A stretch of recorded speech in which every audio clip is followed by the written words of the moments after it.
Okay. Would you introduce yourself and tell us what you do? Certainly. My name is Amber Salembier, and I am a physical and emotional pain specialist. I help people get to the root cause as to what is causing them to be stuck in their life, whether it's in their business, their relationships, their health, their finances. Anywhere and everywhere, we have what is called stress. And what is stress? Nothing but emotions. And at the root of those are your beliefs. So if we can get to the root cause and clear them out, then we can help you live the life you've always wanted. That sounds amazing.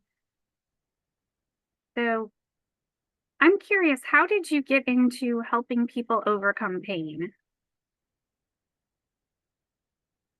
It was not It wasn't a choice that I consciously made.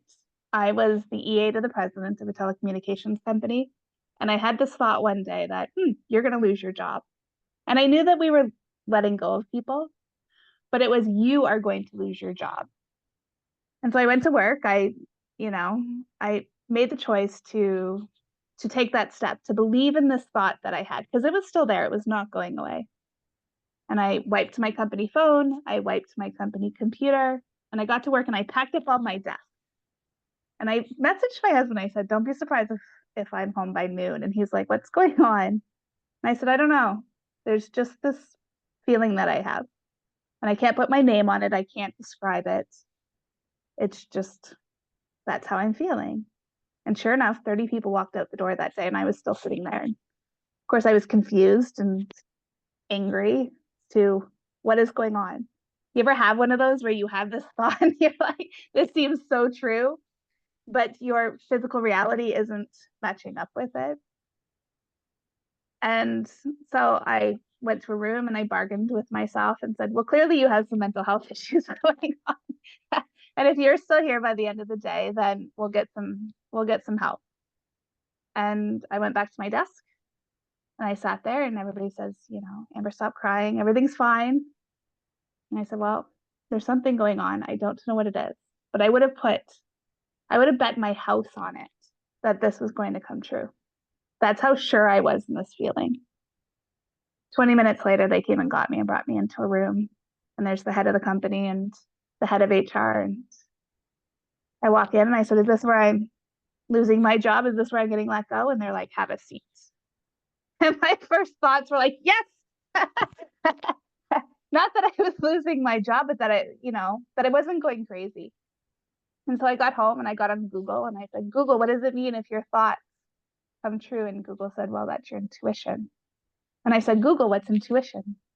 And it just kind of opened up this entire new world. And I started learning. And the more that I learned, the deeper I wanted to go. And the deeper I wanted to go, the more I learned. And it's been 5 years of learning and growing. And I mean, I'm my biggest client of shedding my own stuff, of all of my past versions of me and all the beliefs and all the emotions that I've carried from all the traumas and whatnot. And so physical pain it's the easiest way I can make a believer out of somebody. Because I can certainly say to you, hey, you know what, I can change your belief. And you kind of skeptic. Yeah, right. But if I can take your pain and I can show you that we can turn it down in just a matter of minutes, and you're the one experiencing that, then I can make you a believer out of it. That's quite a powerful story. Well, thank you. What is your current strategy for networking to get in front of potential clients? I really like things like speed networking. I'm not a big fan of big groups, but I like getting in front of one on one because then I get to know somebody on a more personal level. So it's not about selling my business or what it is that I can do for you. It's about building that relationship to show you that, I breathe what I do. It's not just here's this thing. This is me 100%. I get to know about you and what your likes are and dislikes are. And in those conversations, then I can map out what your belief systems are and help you shift from where you are to where you want to be. So by networking, you mean you book coffee chats after going to these networking events with some of the people there. Exactly. I belong to a lot of ones that are one-on-ones. So 3 to 5 minutes, we have a conversation. It's kind of like testing the waters to see if we are in alignment to move forward. If we are, then I give you my coffee chat calendar link and we get a whole hour to play, which is always a lot of fun. Yeah, have you found an hour is like the ideal amount of time for a coffee chat for you? I think it depends on the person I'm interviewing or that I'm meeting with because sometimes an hour isn't enough. Sometimes I want to know everything and the conversation just flows as if we're old friends. So I book an hour just to test the water so that we have time. A lot of the times those people are my conversations last an hour, if not longer.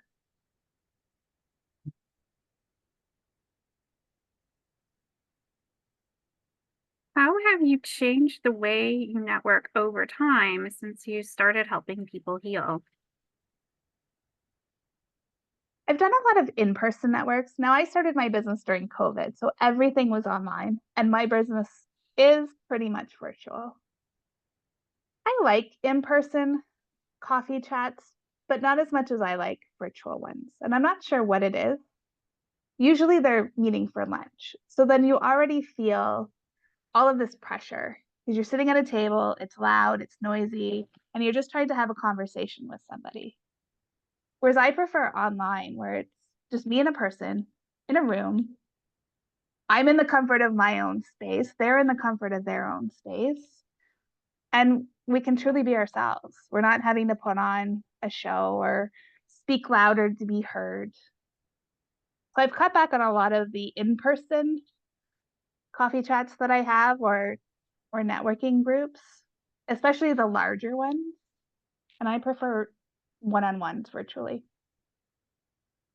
That's great that you've reflected and refined what works best for you. I find that there's a lot of strategies out there, and everybody is trying to sell what worked for them. But what worked for a lot of people doesn't necessarily work for me. And especially since I'm in the business of energy, it's really tapping into that energy to be like, does this feel good for me? Because if it doesn't feel good, even the best strategy isn't going to work for me. So I ride those waves of emotions that come up for me and really tap into what is my favorite thing to do. And I base my entire marketing strategy on that. If I don't feel compelled to do something because it doesn't feel good, I'm not doing it, no matter what anybody says. Yeah, but I do think it's important to note the difference between feelings and intuition because they are separate things. Oh, of course. Oh, of course. And by that feeling, I do mean my intuition, right? The things that light me up, those are the things that really I go towards. So if you know much about human design, I'm a generator. And as a generator, I'm here to do the things that light me up. So if something doesn't light me up, I'm not doing it. And I've done a lot of things. I've done a lot of lives. I used to go live every week until it stopped lighting me up. And then I changed what it is that I'm doing. Now most of my business is all referral based. People like what they come to do, they like what they receive, and they refer me to others. That's a great strategy. Thank you. What do you think is the most important thing for business owners to start networking? Courage. It takes a lot of courage to put yourself out there. Especially a lot of heart-based, heart-centered entrepreneurs don't want to put themselves out there because we have been fed into the belief that, other people come first. And so really courage is the first step. taking that courage to put yourself in front of other people and I wouldn't say sell yourself because it's not really about selling yourself, but talk about yourself. And practice, practice, practice, practice. Whether it's in person or online, practice. And it took me a lot of practice to be able to get onto camera, to be able to talk about what it is that I do, to be able to show others the confidence that whether or not I'm feeling it 100% or not, to be able to portray that. And practice makes progress.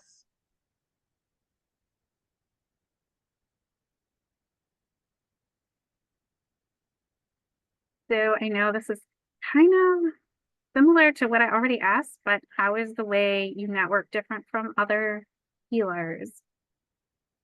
Different from other healers.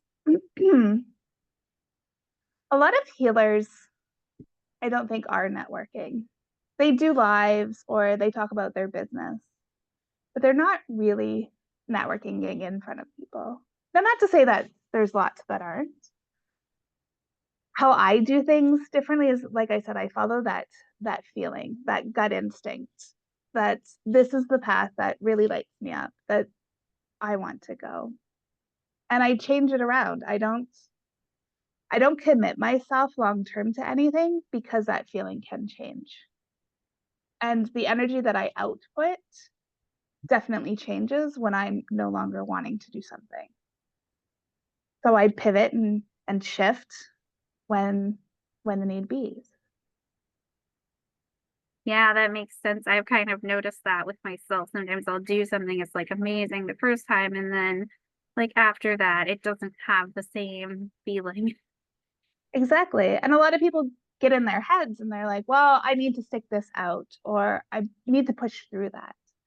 But if you sit with that feeling, and I'm not talking about the emotion that comes up, but sit with why do I not want to do this? And see what comes up. It could be limiting beliefs, it could be fear. But if deep down that gut feeling, that intuition is telling you no, then follow that. It's telling you something. Yeah, that makes a lot of sense to me.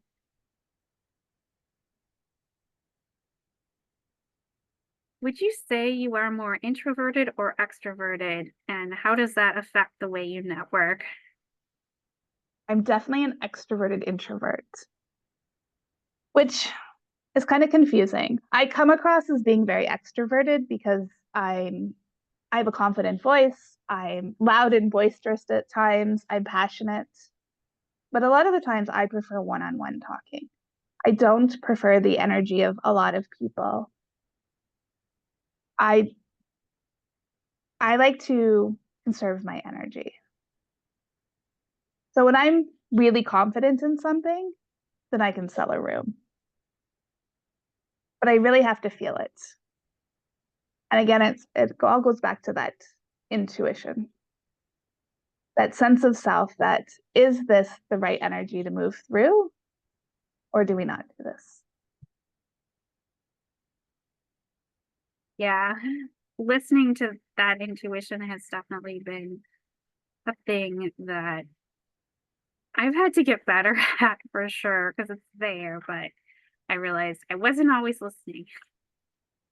Well, I think there's a big difference between feelings that come up, right? A feeling that comes up is 90 seconds.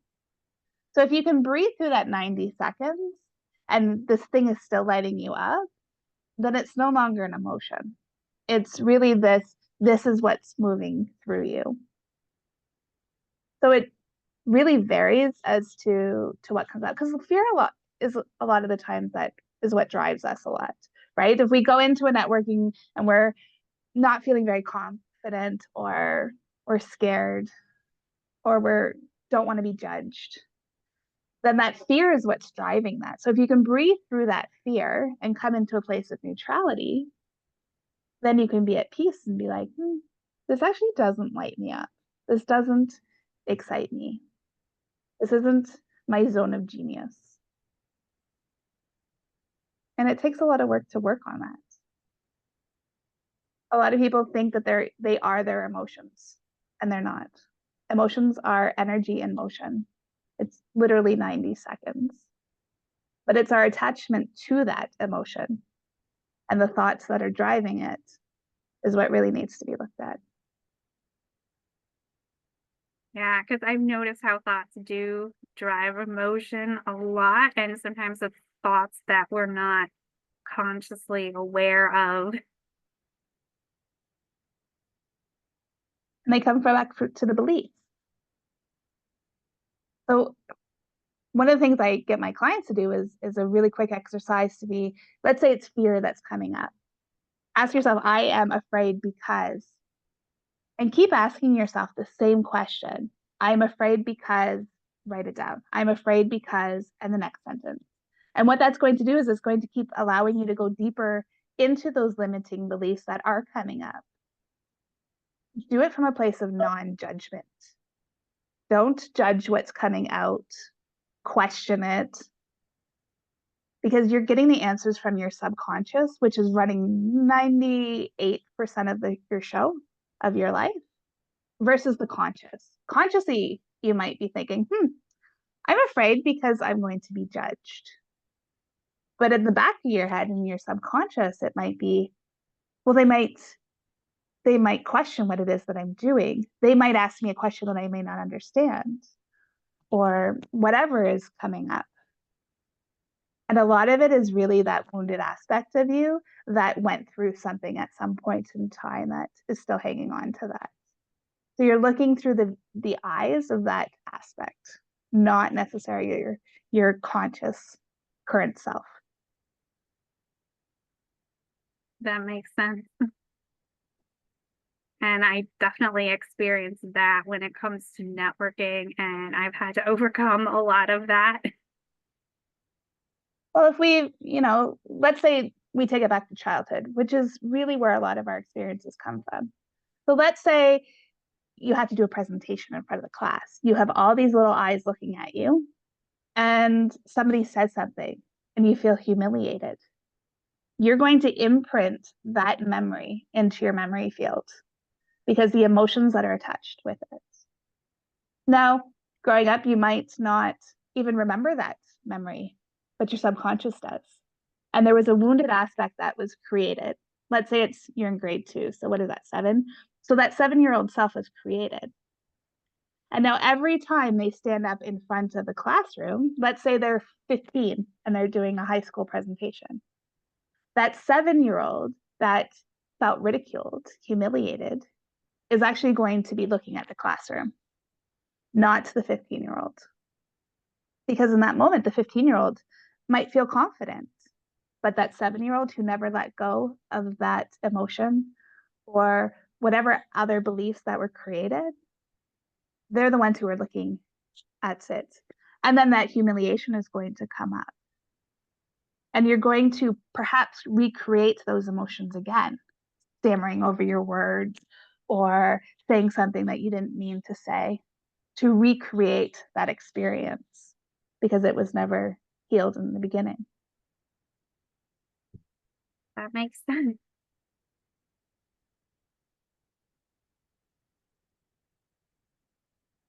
Um,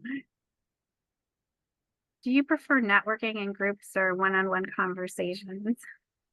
Definitely one-on-one. I don't mind groups, but again, I'm in the business of energy, right? So I can feel different people's energy. And no matter how much I put up my shields or whatever, I can certainly feel that. And I don't enjoy it. It can feel overwhelming at times. So I prefer one-on-one where I feel a lot more confident and a lot more comfortable. That's interesting because I've always kind of leaned more towards groups. Maybe that's past experience or whatever, but Absolutely. Absolutely.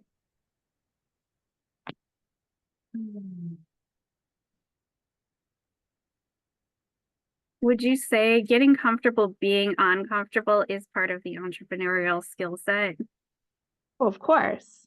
If I wasn't if I stayed in my comfort zone when I first started my business, I wouldn't be where I am today. I wouldn't have been able to do weekly lives or even show up on camera. Being on camera was not in my comfort zone. Talking about myself was not in my comfort zone. Talking about something like energy healing was definitely not in my comfort zone because it was outside of what I considered normal. But amazing things happen just outside your comfort zone. And we don't want to take that step. But it's that courage again, having the courage to take that step. And it's not taking a leap to from here to Mars. It's just taking one small step. Because in those small steps, you get to where you need to go. It isn't a race, but it's moving forward. Yeah, I've certainly stepped outside of my comfort zone a lot as an entrepreneur. It's a at beginning, being an entrepreneur is we perceive it to be scary, right? Especially if we come from the corporate world where it's very structured, very systematic. And now being an entrepreneur, you're in charge of everything. You're not just here's my job, here are my duties. You have to take on the role of all of the duties. Your accountant, your marketing, your sales, your the person who's doing the service, your receptionist. You're all of the things built into one. And so maybe being in marketing isn't your zone of genius. But you have to kind of get over yourself to make that happen or pay somebody else to do it. Yeah, or find the right person to help you. Exactly. Exactly. It's a lot of learning, a lot of growing. But to be able to stand here and say, I own my own business, that's powerful. I would agree with that.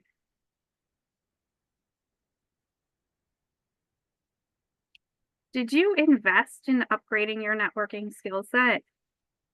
Of course, I've been in masterminds, I've taken different courses, I've been mentored by others. There's somebody out there that has already paved the way. And so I like to kind of, I guess, ride their coattails, learn from them, and then make it suit my needs. Yeah, Why, what is the saying? Like, why create something new when it's already been done? yeah, I've kind of been figuring out that balance between listening to what they say and realizing, hey, this doesn't suit me, which is kind of where I've been at. It's it's a fantastic place to be. The challenging of it. We can be closed-minded and be like, this is the only way. And then we get into that cycle. Or we can be kind of open and saying, okay, well, this is just information coming in. What is it that I can do with it? And then how do I sort that? How do I make this work for me? What can I let go of? What can I add in? It's all learning, and learning is growing. And what works for me may not work for you, and vice versa. Doesn't mean it's wrong. It's just different. Yeah, because a lot of methodologies work, but they don't work for everybody. Exactly. And a lot of it's cookie cutter. I don't, I'm not meant to fit in. I'm born to stand out. And so at the beginning, while you're getting your feet wet, we all had to learn to walk, and we all pretty much learned sort of the same way. But we all kind of did it in our own way. Some used the couch, some stood up straight away. So the foundation was there to for us to learn to walk, but how we got there was our own unique way. Same with business. Same thing.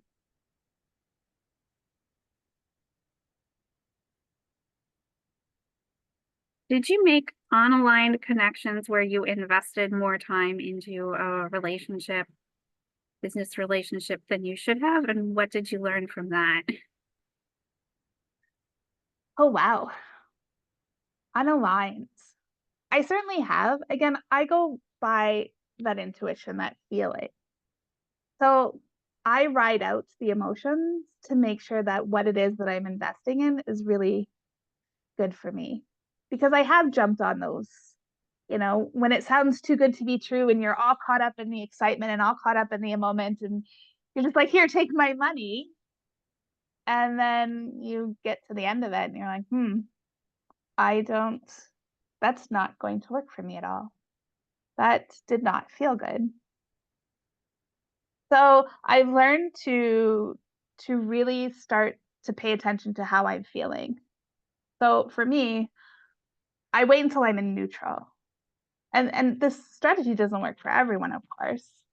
But my emotions are my authority. So I'll get super excited about something and then I'll go into a not feeling of excitement. And when I ride out those emotions and then come back to neutral, that's when I make my decision because that's my authority. So for me, in order to be aligned, I need to follow my own energy. Because Yeah, yeah, when I invest in those things on on that spur of the moment feeling, most of the time it doesn't work out for me. yeah. Mine is a little different because I'm a sacral authority.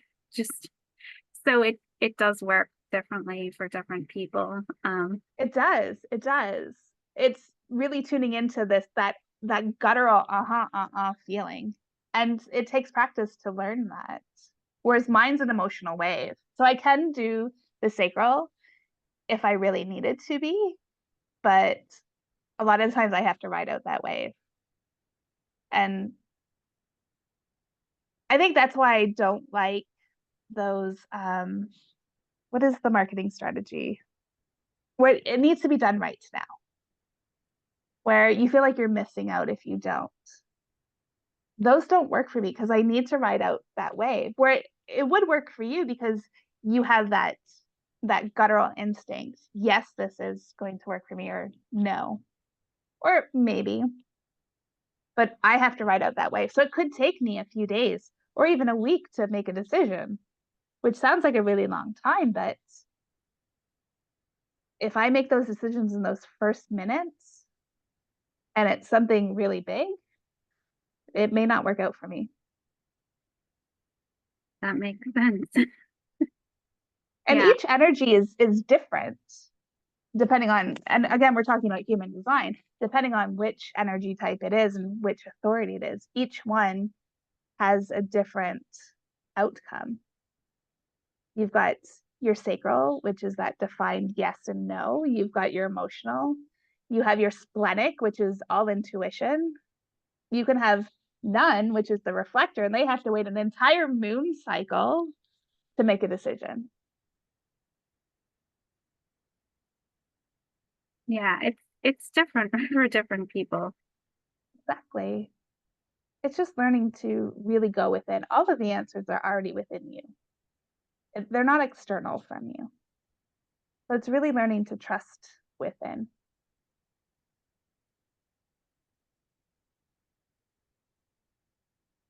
Did you ever find introducing yourself and what you do within a short time awkward? And how did you overcome that? Practice. Practice. It was very uncomfortable at the beginning to really figure out who I was and what it is that I do. At the beginning, I think I used to introduce myself as an emotion code and body code specialist, but nobody knows what that is. And then I went into I'm an energy alignment facilitator. And not a whole lot of people know what that is, but people know pain, which is why my, I guess, branding, if you will, or who I am has shifted a lot over the last 5 years. as I tried to really figure out who I was and how could I speak to people without having to explain to myself over and over and over again. Because if nobody knows what energy is or really understand it or believe in it, then telling somebody I'm an energy facilitator doesn't, it really goes over their head. Whereas if I tell people I specialize in pain, either physical or emotional, they kind of have a sense of what that means. So I don't need to really explain it to them. They may want to know how I get them out of pain, but the title alone, I don't really need to spend 5 minutes explaining just what this title means. Yeah, it's kind of the same reason I took coach out of my written marketing posts that are public. I mean, I'll still use it like on video and I'll still use it like in DMs and stuff like that. But I'm like, I took it out because I didn't want to give like a 2-hour master class and people coming from like different communities that had different definitions of the word and then going to networking meetings where that describes half of the room. And I'm like, I want to be more clear about what I do. Exactly. I think it helps us grow as an individual as well to really tune in into our zone of genius. Because if you always stay in the zone of excellence, which is what you're good at, but it doesn't light you up, then you never move into your zone of genius.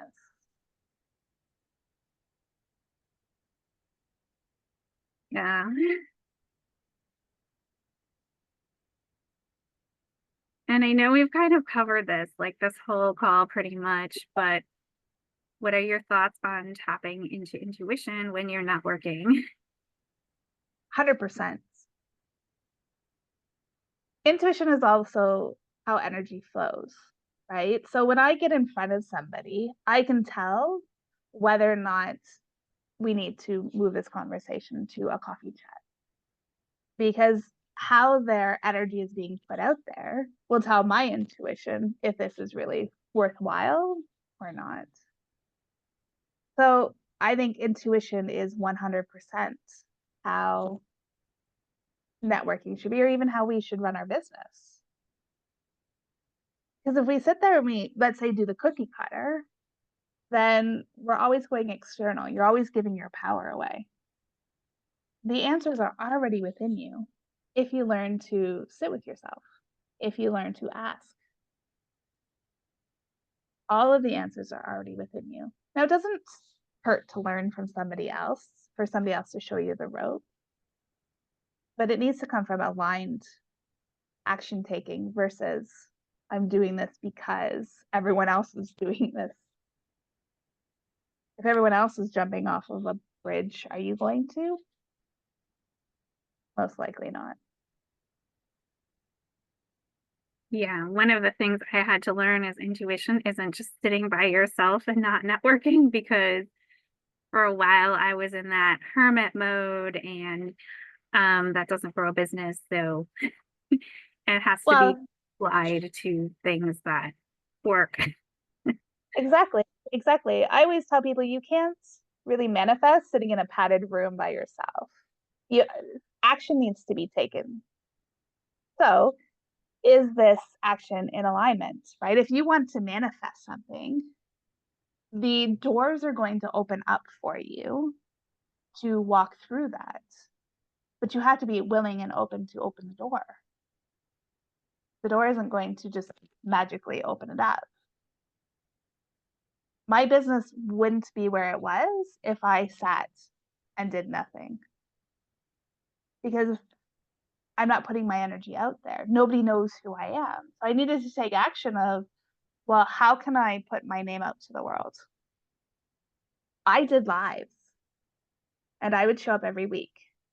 And I believe I'm starting again come November to put myself out there. And it was giving back in service to build that know, like, and trust.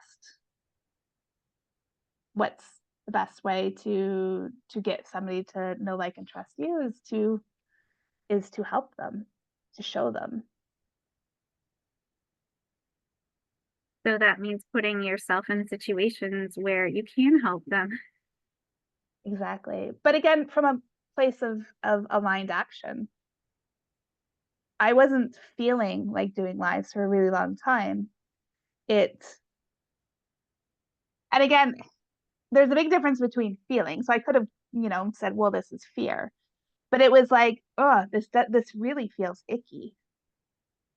And so I don't do things that feel icky because literally it'll drain my energy as a sacral being. It will literally drain my energy.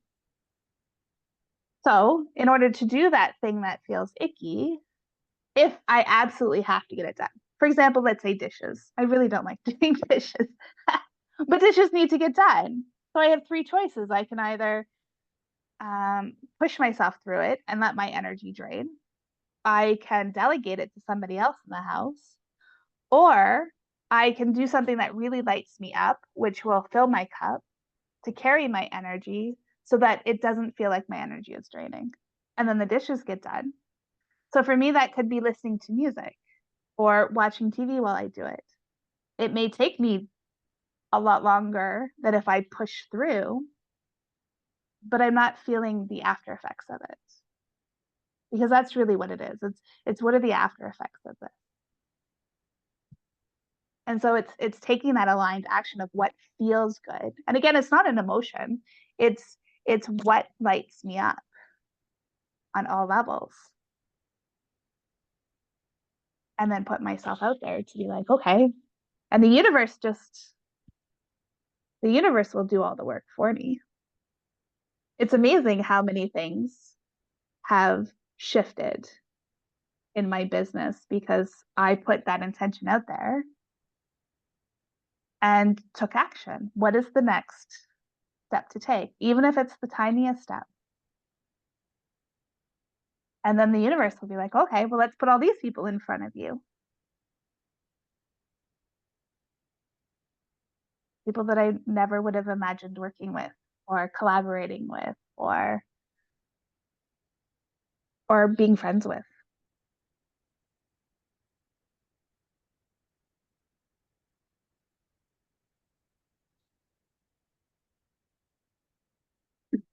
So we've come to almost the end of our interview. So if you have any closing remarks, go ahead and, add your 2 cents or whatever it is. Add my 2 cents. Business is what you make of it. You can go in it from a place of fear, but how will that serve you? I highly recommend sitting with yourself, getting out those emotions. So take any issue in your life. It can be business because we're talking about business. And look at all the different parts of your business. What feels good? What is it that you're saying to yourself? And that's the place to start to clear out. Maybe it's finances that aren't coming in. Now, finances affect you not just emotionally, but physically, mentally, spiritually. Because what happens is, let's say your business is struggling, and we've all been there where maybe this month wasn't as good as last month. What is it that we feel? We might feel anxious. We might feel frustrated. That energy goes somewhere. A lot of the times, especially with finances, it's going to hit the lower back. So the lower back starts to hurt. And we push through and we push through. But we haven't actually solved, well, how do we feel about it? Because what happens then is that we start to push the finances away even more. And the more that we spend our energy and focus, or our attention and focus on something, our energy is flowing. We're literally telling the universe that this is what we want more of. So if whatever reason, say somebody cancels on you, what do? We take that information, we think about it, we stew on it, we get frustrated, we get angry, we talk about it, we write it down, we tell all of our friends, oh, this person canceled on me. Where is all of our energy going? It's going on the issue. And worrying worships the issue. It doesn't solve the problem, it worships it. Because all of your energy is going on it. So A, work on how you feel about it. How do I feel about this? And choose to let it go. I feel frustrated. I'm angry. Acknowledge those things.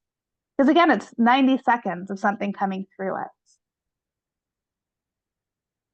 What do I believe about it? Well, I believe that, people are canceling on me. Okay, so ask yourself the most powerful question that you can possibly ask yourself is, well, what do I want instead? I want a fully booked session.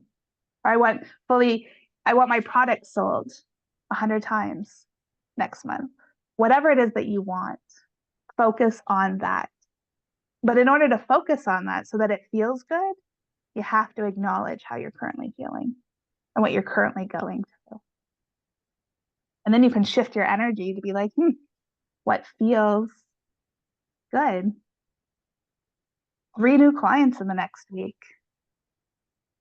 And focus on that. And visualization is one of your most powerful tools in your toolkit because you're literally putting that energy out there. The more that you talk about it, the more that you think about it, the more that you focus on it, you're literally putting your energy towards it.